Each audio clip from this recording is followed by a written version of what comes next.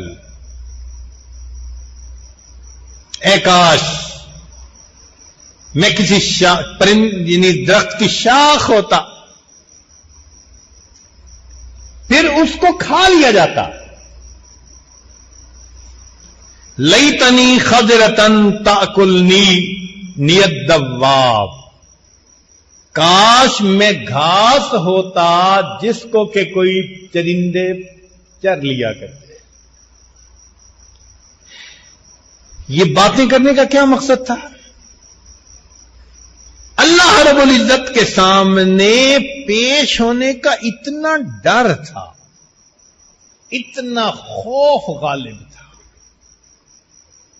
کہتے تھے کہ اللہ کے سامنے پیش ہونا بس کی بات نہیں. عمر رضی اللہ تعالیٰ نے نبی علیہ الصلوۃ والسلام نے ارشاد فرمایا والذی نفسی بیدہ, قسم کھا کر کہا ما لقیک الشیطان سالکن فجن قط الا سلک فجن غیر فجک. کہ عمر تم جس راستے سے گزرتے ہو شیطان اس راستے کو چھوڑ دیتا ہے, اس راستے سے ہی نہیں گزرتا. اور نبی علیہ السلام نے فرمایا ذرا سنیے لقد کان فیما قبلکم من الامم ناس محدثون, کہ جو پہلی امتیں گزری ان میں کچھ ایسے لوگ تھے کہ جن کو الہام ہوا کرتا تھا. فَإِن يَكُن مِّنْ أُمَّتِي أَحَدٌ فَإِنَّهُ عُمَرٌ. اگر میری اس امت میں کوئی ایک ہوتا تو وہ عمر ہوتا. اللہ اکبر.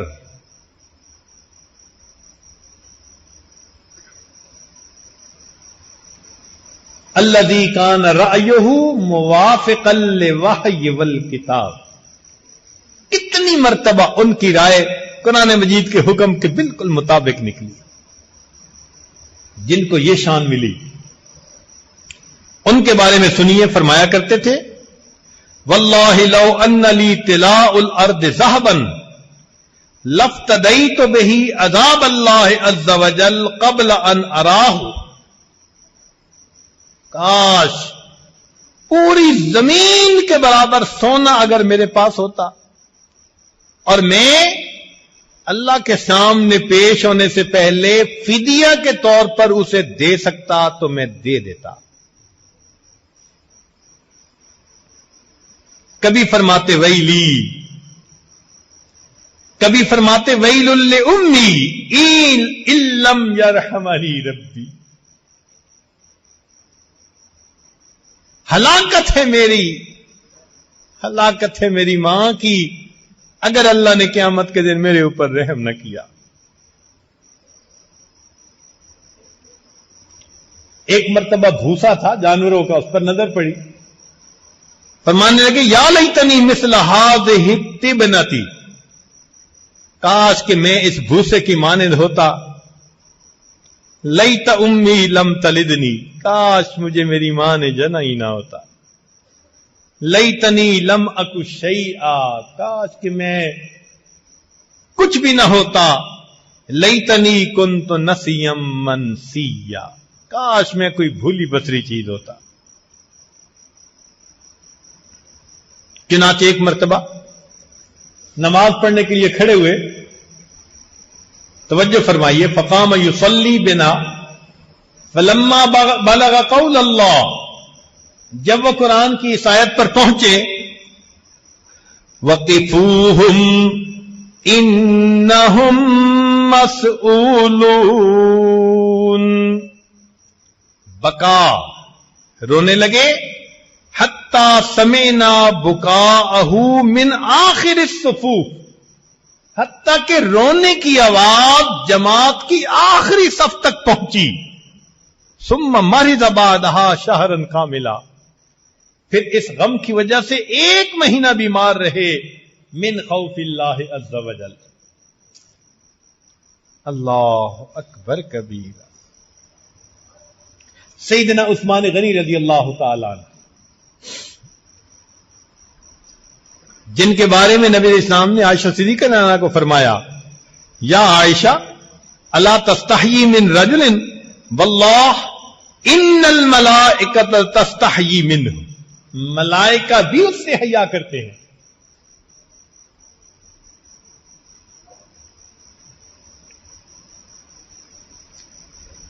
کیا میں ایسے بندے سے حیا نہ کروں کہ جس بندے سے ملائکہ بھی حیا کرتے ہیں؟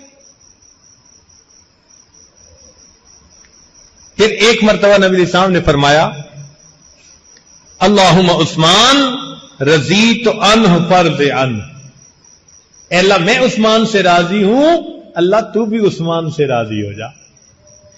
یہ اللہ کے حبیب صلی اللہ علیہ وسلم فرماتے ہیں، فرمایا کرتے تھے، لو وقفت بین الجنت والنار فخیرت بین ان اسیر رمادا او اخیر الی ای الدارین اسیر لاخترت ان اکون رمادا۔ اگر مجھے قیامت کے دن کھڑا کر کے پوچھا گیا کہ تیرا حساب لیں اور جنت دوزخ بھیجیں یا تجھے ہم مٹی بنا دیں، تو فرماتے تھے کہ میں اللہ کے حضور اپنا چوائس بتا دوں گا، اللہ حساب نہ لے، مجھے مٹی بنا دیجیے۔ یہ عثمان غنی رضی اللہ عنہ فرما رہے، جن سے فرشتے حیا فرماتے تھے، جن کے بارے میں نبی اسلام نے فرمایا کہ یہ عثمان کا ہاتھ ہے اور یہ میرا ہاتھ، اپنے مبارک ہاتھ کو فرمایا یہ عثمان کا ہاتھ ہے، یہ میرا ہاتھ۔ اللہ اکبر کبیرہ۔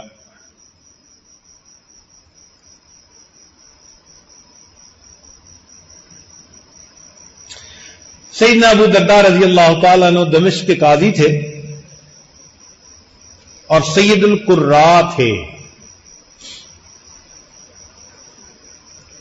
ان کو سلمان فارسی رضی اللہ عنہ نے نصیحت کی دوستوں نے کے ناطے کہ بھئی ذرا اپنا خیال رکھا کرو جسم کا، تو نبی علیہ السلام نے تصدیق فرمائی، یا ابا الدرداء ان لجسدک علیک حقا مثل ما قال لک السلمان، جیسے سلمان فارسی نے تمہیں کہا ہے نا، تو تمہارے جسم کے بھی تمہارے اوپر حق ہے۔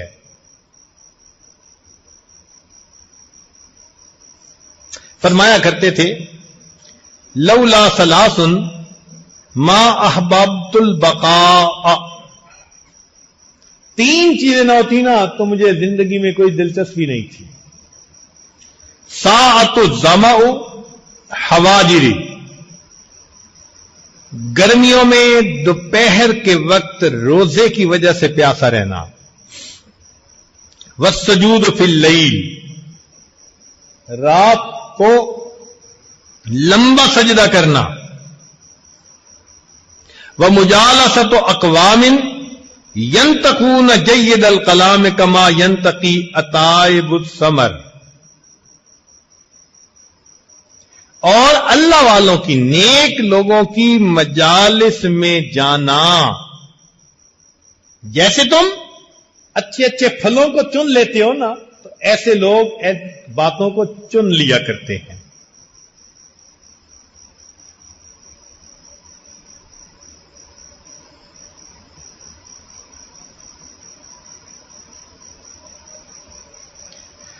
نبی علیہ السلام نے ان کے بارے میں ارشاد فرمایا، سنیے ذرا، کہ ان ابا الدرداء من العلماء الفقہاء الذین یشفون من الداء، کہ وہ لوگ جن کے پاس بیٹھنے سے روحانی بیماریوں کو شفا ملتی ہے، ابو درداء ان علماء فقہاء میں سے ہے۔ فرمایا کرتے تھے، کان یقول لَأَنْ أَسْتَيْقِنَ أَنَّ اللَّهَ قَدْ تَقَبَّلَ لِي صَلَاةً وَاحِدَةً، اگر مجھے اس بات کا پتہ چل جائے کہ اللہ نے میری ایک نماز کو قبول کر دیا، احب الیہ من الدنیا وما فیہا، یہ مجھے دنیا اور جو کچھ دنیا میں ہے سب سے زیادہ پسندیدہ ہے.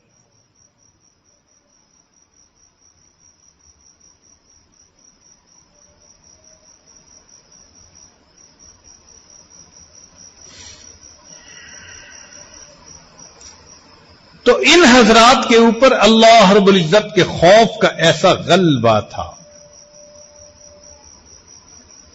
ابو ذر غفاری رضی اللہ عنہ قبیلہ بنو غفار کے تھے.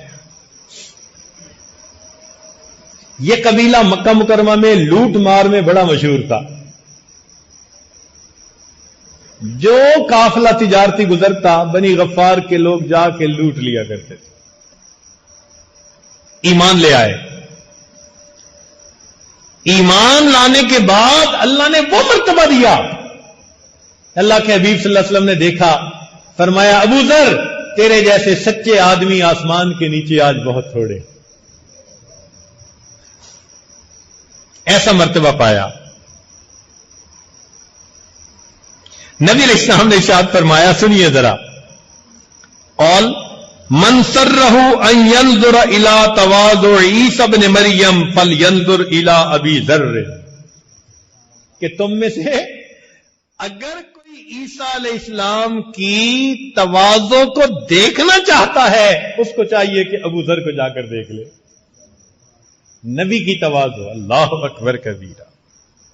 فرمایا کرتے تھے، واللہ لوددت ان عز وجل خلقنی یوم خلقنی شجرۃ تعضد ویؤکل ثمرها.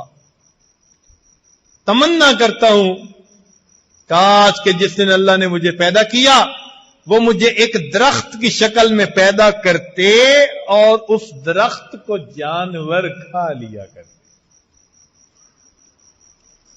اس لیے کہ وہ اللہ رب العزت کی عظمتوں کو جانتے تھے. ابو عبیدہ ابن جراح رضی اللہ تعالی امیر لشکر، امیر جیش.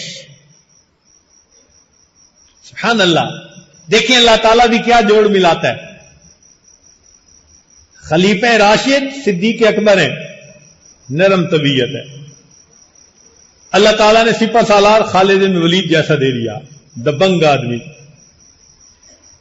اور پھر اس کے بعد عمر لانو آگے، ماشاء اللہ دبنگ بندے. اللہ نے ابو عبیدہ ابن جراح جیسا نرم طبیعت کا سپہ سالار عطا فرمایا، بیلنس رہے. نبی علیہ السلام نے فرمایا، ان لکل امت امینا وامین هذه الامت ابو عبیدہ ابن جراح. ہر امت کا امین ہوتا ہے، میری امت کا امین ابو عبیدہ ابن جراح. اللہ اکبر. ایک حدیث پاک میں پڑھتا ہوں جھومنے کو جی چاہتا ہے.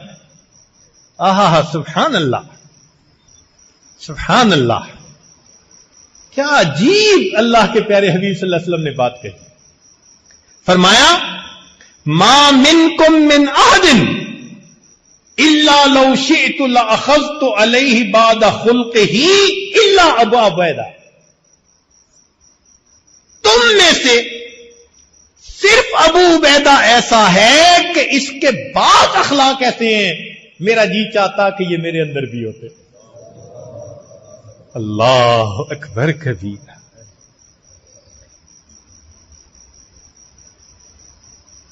وہ ابو عبیدہ رضی اللہ عنہ فرماتے ہیں، وَدِدْتُ أَنِّي كُنْتُ كَبْشًا. کاش کہ میں ایک مینڈا ہوتا.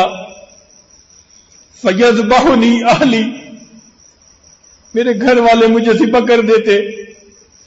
فَيَأْكُلُونَ لَحْمِي، میرے گوشت کو کھا لیتے.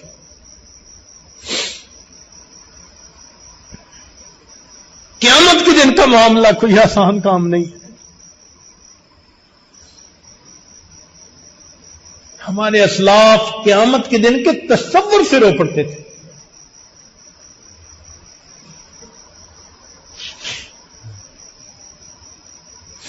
ابو ہریرہ رضی اللہ تعالیٰ عنہ سید المحدثین، سید الحفاظ رو رہے ہیں.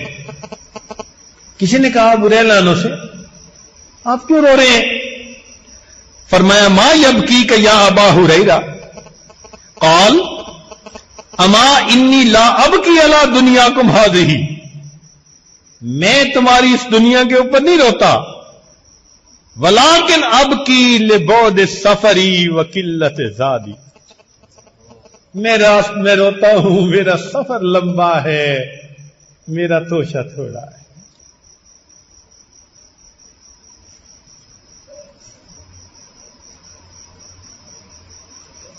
اصبحت فی صعود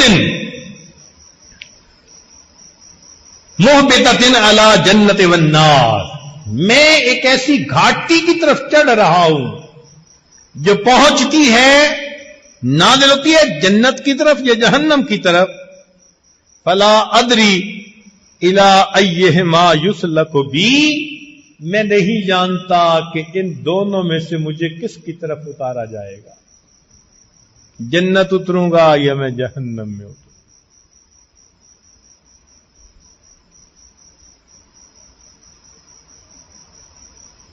حذیفہ بن الیمان رضی اللہ تعالیٰ عنہ، نبی علیہ السلام جن کو صاحب سر فرمایا،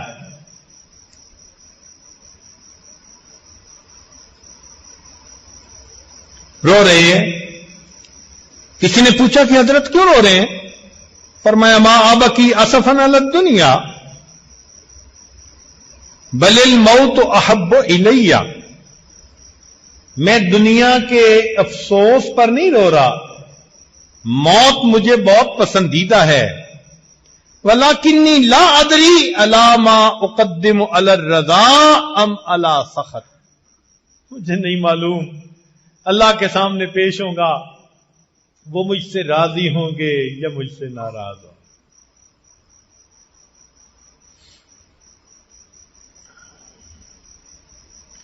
سیدنا حسن رضی اللہ تعالیٰ عنہ، جن کے بارے میں نبی علیہ السلام نے فرمایا اللہم انی احبہ فاحبہ، اللہ میں اس سے محبت کرتا ہوں، آپ بھی اس سے محبت فرما لیجئے، جن کے بارے میں نبی علیہ السلام نے فرمایا الحسن والحسین سیدا شباب اہل الجنہ، جنت کے نوجوانوں کے سردار۔ فرمایا کرتے تھے انی اقدم علی امر عظیم وحول لم اقدم علی مثلہ قط، میں ایک ایسے عظیم امر کی طرف جا رہا ہوں، قدم بڑھ رہا ہوں، ایسا عظیم معاملہ کبھی کوئی کسی کو پیش نہیں آیا۔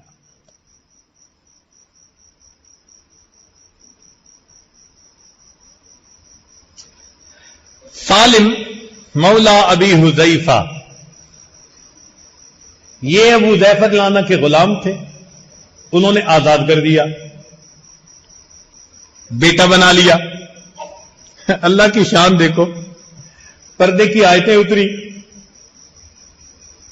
تو ابو حذیفہ لانا کی جو بیوی تھی وہ نبی علیہ السلام کے پاس آ گئی، اللہ کے نبی صلی اللہ علیہ وسلم بیٹے کی طرف پالا، ہمارے گھر میں رہتا ہے، پردے کی آیت تو وہ تو نامحرم۔ نبی علیہ السلام نے فرمایا اچھا صرف تمہارے لیے حذیفہ کو تم اپنا دودھ پلا دو، وہ بالغ تھے، بلوغت تھی، مگر آقا نے تخصیص فرما دی کہ اب بھی سالم دودھ پی لے گا تو تمہارا بیٹا، چنانچہ بیٹا بن گیا۔ اللہ سے محبت کرنے والا نوجوان، کیسی محبت؟ سید العشاق، سید العاشقین، اللہ کے حبیب صلی اللہ علیہ وسلم نے ان کے بارے میں حدیث پاک میں فرمایا کہ یحب اللہ عز وجل حقا من قلبہ، سالم اپنے دل سے اللہ تعالی سے سچی محبت کرتا ہے، نبوت کی زبان سے نکل رہا ہے اللہ اکبر، اللہ اکبر، کیسے نوجوان ہوں گے، اللہ اکبر، لسان نبوت سے گواہی دلوائی جا رہی ہے کہ سالم وہ نوجوان ہے سچے دل سے سچی اللہ سے محبت کرتا ہے۔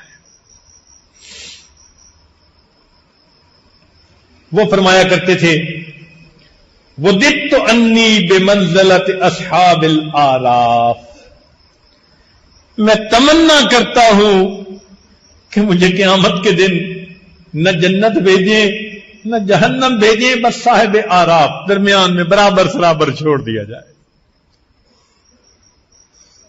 جن کے پاس اتنی محبتیں تھیں، عبادتیں تھیں، اللہ کے حبیب صلی اللہ علیہ وسلم کی گواہیاں تھیں، وہ ڈرتے تھے اللہ کے سامنے پیش ہونے سے۔ اللہ کے سامنے پیش ہونا کوئی مذاق ہے؟ اللہ اکبر کبیرہ، کاش ہمارے دل پر اگر غفلت کے پردے نہ ہوتے، ہم اس تصور سے کانپ اٹھتے کہ اللہ کے سامنے پیش ہونا ہے۔ اسی لیے ہمارے اکابر قرآن کی آیت پڑھتے تھے یوم یقوم الناس لرب العالمین، آیت کو پڑھتے تھے بے ہوش ہو کے گر جاتے تھے۔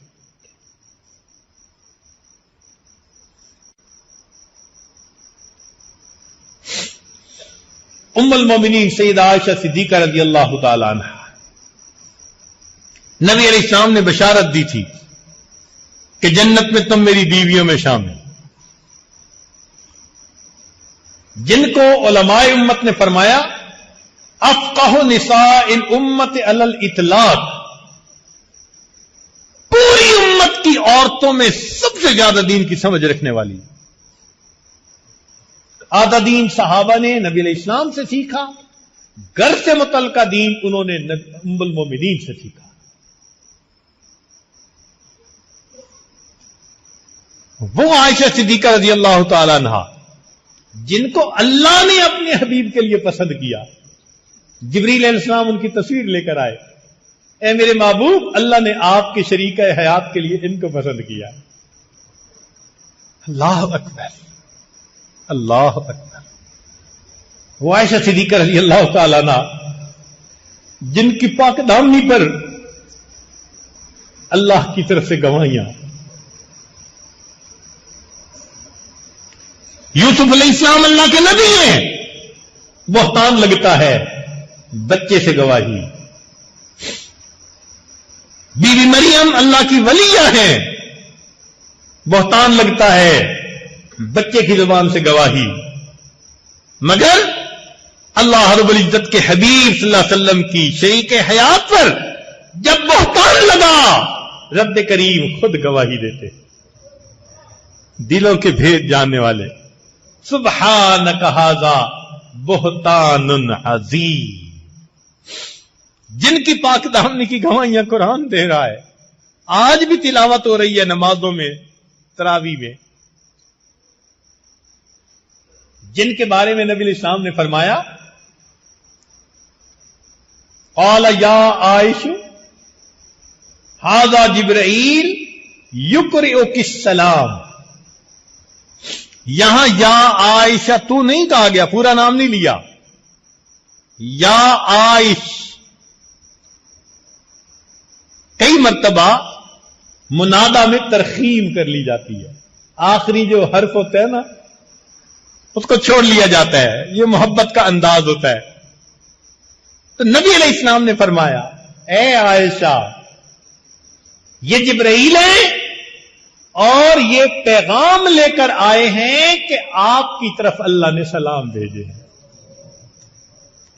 اللہ اکبر کبیرہ۔ وہ عائشہ صدیقہ رضی اللہ تعالی عنہا جن کے بارے میں نبی علیہ السلام فرماتے ہیں فضل عائشہ علی النساء کفضل الثرید علی سائر الطعام، وہ فرمایا کرتی تھیں قالت فواللہ لوددت انی کنت نسیا منسیا، تمنا کرتی ہوں کاش کہ میں کوئی بھولی بسری چیز ہوتی، ختم ہو چکی ہوتی، یا لیتنی کنت ورقۃ من ھذہ الشجرہ، کاش کہ میں کسی درخت کا کوئی پتا ہوتی۔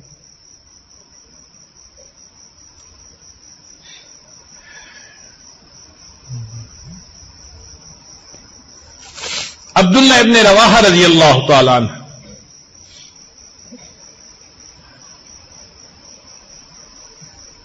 جن کے بارے میں نبی علیہ السلام نے ارشاد فرمایا رحم اللہ ابن رواحہ، اللہ ابن رواحہ پر رحم فرمائے، انہ یحب المجالس التی تتباہا بها الملائکہ، یہ ایسی مجالس میں بیٹھنا پسند کرتا ہے جن مجالس پر ملائکہ بھی فخر کرتے ہیں۔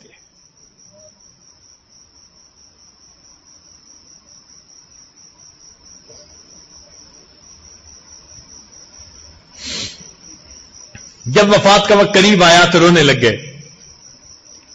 کسی نے کہا عبداللہ آپ بھی رو رہے ہیں؟ فرمانے لگے واللہ ما بکیت جزعا من الموت، موت کے خوف سے نہیں رو رہا، ولکنی بکیت من قول اللہ تعالی، میں تو اللہ تعالیٰ کے اس قول کی وجہ سے رو رہا ہوں جو قرآن مجید میں اس نے کہا وَإِن مِّنكُمْ إِلَّا وَارِدُهَا کان علی ربک حتما مقضیا ولم ادر انجو منها ام لا، نہیں جانتا میں نجات پاؤں گا یا نہیں پاؤں گا۔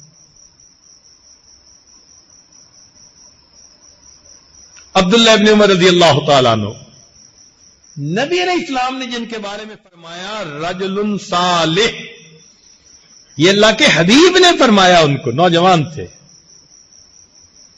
ایک جگہ فرمایا نعم الرجل، عبداللہ کتنا پیارا بندہ ہے، اللہ اکبر۔ ایسے تعریفی الفاظ اللہ کے پیارے حبیب صلی اللہ علیہ وسلم کی زبان فیض ترجمان سے نکلے ہوں، جن کے بارے میں ابن مسیب تابعین میں سے ہیں، فرماتے ہیں لو شہدت لأحد انہ من اہل الجنہ لشہدت لابن عمر، اگر میں گواہی دیتا کسی کے بارے میں کہ یہ جنتی ہے، عبداللہ ابن عمر کے بارے میں گواہی دیتا کہ یہ جنت میں جانے والا۔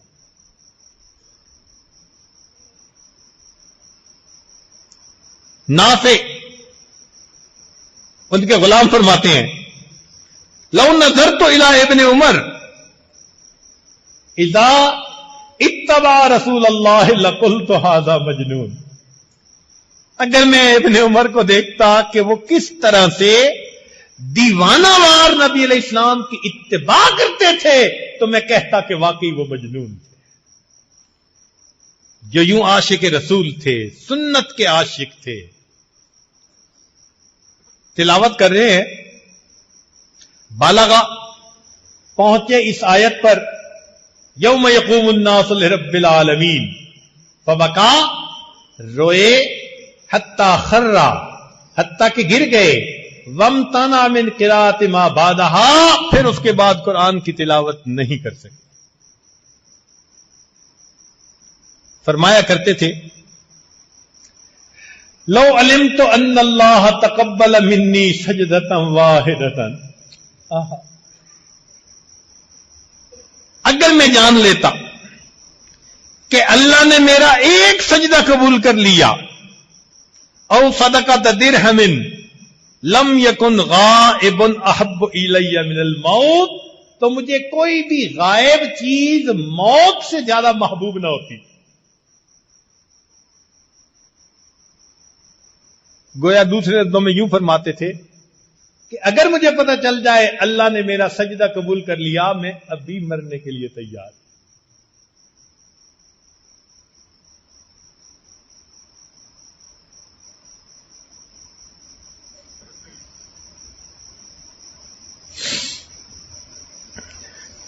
عبداللہ ابن عمر بن عاص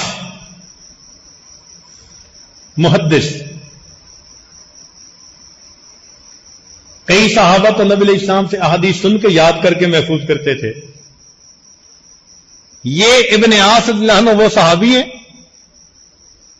کہ جو سنتے بھی تھے، لکھتے بھی تھے۔ ان کا صحیفہ صادقہ آج بھی دنیا میں موجود ہے، کاتب حدیث تھے۔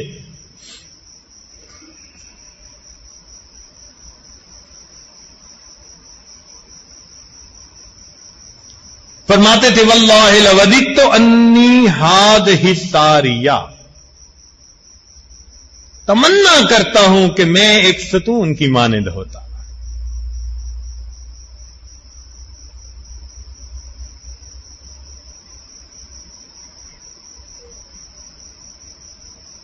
عمران ابن حسین یا لیتنی رمادن تذرین الریح، اے کاش مجھے مٹی بنا دیا جاتا جسے ہوا اڑا کے لے جاتی.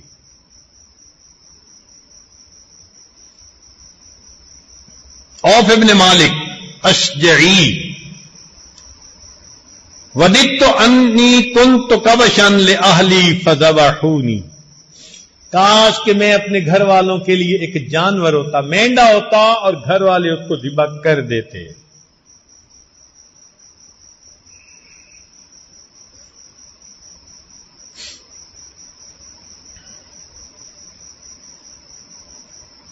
معاذ بن جبل رضی اللہ تعالیٰ عنہ، جن کو نبی علیہ السلام نے فرمایا عالم بالحلال والحرام معاذ، جن کو نبی علیہ السلام نے خود بنفس نبی نفیس یمن کی طرف معلم بنا کر بھیجا، ان کو سواری پر بٹھایا، خود سواری کے ساتھ چلے، اور پھر راستے میں نبی علیہ السلام نے ایک بات کہی، اللہ اکبر، واقعی معاذ ابن جبل عنہ کا دل تھا جس نے اس کو برداشت کر لیا. نبی علیہ السلام نے فرمایا یا معاذ انک عسى اللہ تلقانی بعد عامی ھذا، اے معاذ ممکن ہے کہ اس سال کے بعد ہم ایک دوسرے سے مل نہ سکیں، وَلَعَلَّكَ أَن تَمُرَّ بِمَسْجِدِي وَقَبْرِي، تو آئے گا میری مسجد کو دیکھے گا، میری قبر کو دیکھے گا. اللہ اکبر، ایک عاشق رسول نے یہ الفاظ سنے، ان کے دل پہ کیا گزری ہوگی. فَبَكَى مُعَاذٌ جَعْشًا بِفِرَاقِ رسول اللہ، نبی علیہ السلام نے ان کو فرمایا معاذ انی احبک فی اللہ، اے معاذ میں اللہ کے لیے تجھ سے محبت کرتا ہوں. اللہ کے نبی فرما رہے ہیں، فرماتے ہیں کہ ان اللہ قبض قبضتین فجعل واحدۃ فی النار وواحدۃ فی الجنہ، اللہ تعالیٰ نے دو مٹھیاں بھری، ایک کو جنت میں اور ایک کو جہنم میں. فلا ادری فی ای القبضتین اکون، مجھے نہیں پتا کہ میں کس مٹھی میں تھا، جنت میں جاؤں گا یا جہنم میں جاؤں گا.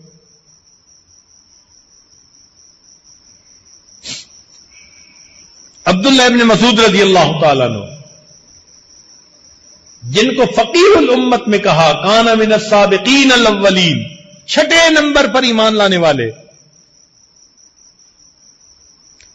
جن کی پتلی پنڈلیوں کو دیکھ کر صحابہ ہنسے تو نبی علیہ السلام نے فرمایا والذی نفسی بیدہ لہما اثقل فی المیزان من احد، اللہ کی قسم جس کی قبضے میں میری جان ہے، یہ دونوں پنڈلیاں میزان کے اندر اللہ کے نزدیک احد پہاڑ سے زیادہ وزنی ہیں.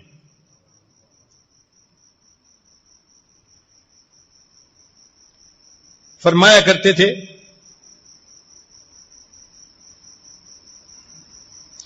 لو وقفت بین الجنت والنار فقیل لی اختر نخیرک من ایہما تکون احب الیک او تکون رمادا لاحببت ان اکون رمادا. اگر مجھے کھڑا کر دیا گیا اور اختیار دیا گیا حساب دے کر جنت جاتے ہو یا مٹی بنا دے، میں کہوں گا اللہ حساب نہ لے، مجھے مٹی بنا دے. یہ عبداللہ ابن مسعود لانو فرماتے ہیں. فضالہ بن عبید فرماتے ہیں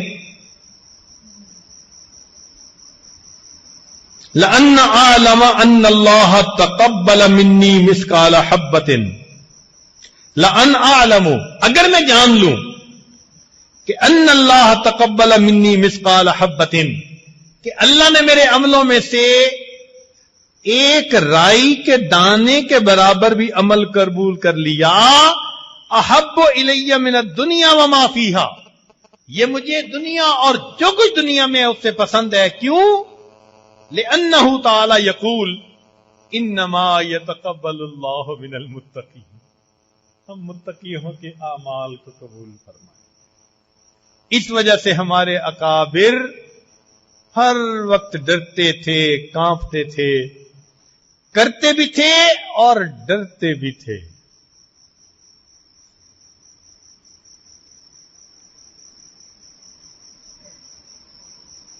اب رہ گئی ہماری بات.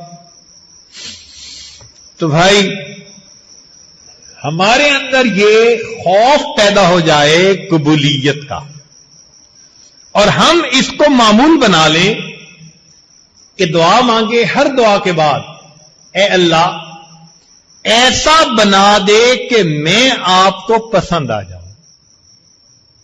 یہ دعا تو مانگ سکتے ہیں نا. قیامت کے دن اللہ تعالیٰ پوچھیں گے بنے کیوں نہیں، تو اتنا تو کہیں گے اللہ مانگتے تو تھے کہ بنا دے. اتنا تو کر سکتے ہیں نا. بات سمجھے نا. یہ تو کہیں گے نا اللہ دعا مانگتے تھے اللہ مجھے ایسا بنا دے کہ میں آپ کو پسند آ جاؤں. اللہ سے مانگیے، اخلاص کے ساتھ مانگیے، اللہ بنا دیں گے. بات کی سمجھ آ گئی نا. تو اس دعا کو اپنا معمول بنا لیجئے کہ اے اللہ ایسا بنا دیجئے کہ میں آپ کو پسند آ جاؤں. اور یہاں ایک نکتے کی بات، اگر بات ہوتی قابلیت کی ہمارے لیے خطرہ زیادہ تھا، پھنس جاتے. قابلیت تو ہے ہی نہیں. بات قابلیت کی نہیں ہے، بات قبولیت کی ہے. تو جہاں نیکیوں والے خوش ہوتے ہیں اس بات کو سن کر، وہاں خاطی اور پاپی بھی مایوس نہ ہو. بات قبولیت کی ہے، جس کو چاہے قبول کر لے. تو اگر ہم مانگنا شروع کر دیں تو کیا پتا اس کی رحمت کی نظر ہم مسکینوں پر بھی پڑ جائے. اس لیے امید ہمارے لیے بھی ہے، دروازے بند نہیں ہیں. بس اللہ سے محبت کا اظہار کیجیے. وہ کہتے ہیں خاوند اپنی بیوی سے ناراض ہوا تھا، کہنے لگا کہ تو کیا نکمی میرے پلے پڑ گئی، نہ شکل ہے نہ عقل ہے نہ تعلیم ہے نہ خاندان ہے، کیا ہے تیرے پاس؟ تو جب خاوند نے خوب سنائی نا تو جواب میں بیوی نے کہا تھا نہیں کوئی اوقات اوگن ہار دی. مجھ نکمی کی کوئی اوقات نہیں ہے، نہیں کوئی اوقات اوگن ہار دی، جے ہو جئی وی ہاں میں ہاں سرکار دی. میں جیسی بھی ہوں تو آپ کی نا. بس ہمارے پاس بھی یہی ہے کہ اللہ ہم کسی کام کے نہیں ہیں مگر کلمہ پڑھا ہے. اللہ کافروں نے ہمیں دشمن بنایا، ہم ان کے دشمن بنے. حتیٰ کہ ایمان والے روشن خیالوں نے بھی ایمان والوں کو دشمن سمجھنا شروع کر دیا. دنیا سے الگ ہو گئے. ہمارے پاس تو کوئی اور در نہیں ہے. جے ہو جئی بھی ہاں یہاں سرکار دی. اللہ اب ہم جیسے بھی ہیں تو آپ کے بندے نا، آپ کے در پر آئے بیٹھے ہیں نا. آپ کے دین کی نسبت مل رہی ہے، علم کی نسبت مل رہی ہے، قرآن اور حدیث کی نسبت مل رہی ہے. اے اللہ اگر ہم برے ہیں جو بھی ہیں تو آپ اللہ اگر آپ نے بھی دھتکار دیا ہمارے پاس تو کوئی دوسرا در نہیں. اس لیے آپ رحمت فرما دیجئے، آپ ہم پر ایک محبت کی نظر ڈال دیجئے. قسم کھا کر کہتے ہیں کہ آپ کے سوا کوئی معبود نہیں، کوئی دوسرا در نہیں ہمارے لیے. اور یہ بھی جانتے ہیں جو آپ کے در سے خالی جاتا ہے وہی بدبخت ہوا کرتا ہے. اے اللہ شقی نہ بنا دینا، اپنے در سے دھتکار نہ دینا. اے اللہ عمل دیکھنے پہ اگر آپ آ جائیں ہمارے پاس ندامت کے سوا کچھ نہیں. بس ہمارے پاس فریاد ہے، اے اللہ ہمارے پاس مناجات ہے، اور اتنی بات ہے کہ اللہ آپ کے ہیں، اے اللہ اب آپ قبول فرما لیجئے، رحمت کی نظر ہم پر ڈال دیجئے، اے اللہ یہ آپ کے بندے دور قریب سے چل کے یہاں آئے، اے اللہ آپ ان کا آنا قبول فرما لیجئے، جو دل میں نیک مرادیں لے کر آئے اللہ ان کی نیک مرادوں کو پورا فرما دیجئے۔ میرے مولا ہمارے دلوں کو ایک مرتبہ محبت کی نظر سے دیکھ لیجئے، ایک مرتبہ اللہ، صرف ایک مرتبہ، ایک مرتبہ اس مجمع کو اللہ ایک مرتبہ محبت کی نظر سے دیکھ لیجئے۔ تیری ایک نگاہ کی بات ہے، میری زندگی کا سوال ہے، اے اللہ اپنی رحمت سے ہماری حاضری کو قبول فرما اور ہمارے پچھلے گناہوں کو معاف فرما، آئندہ نیکوکاری کی زندگی نصیب فرما۔ وآخر دعوانا ان الحمد للہ رب العالمین۔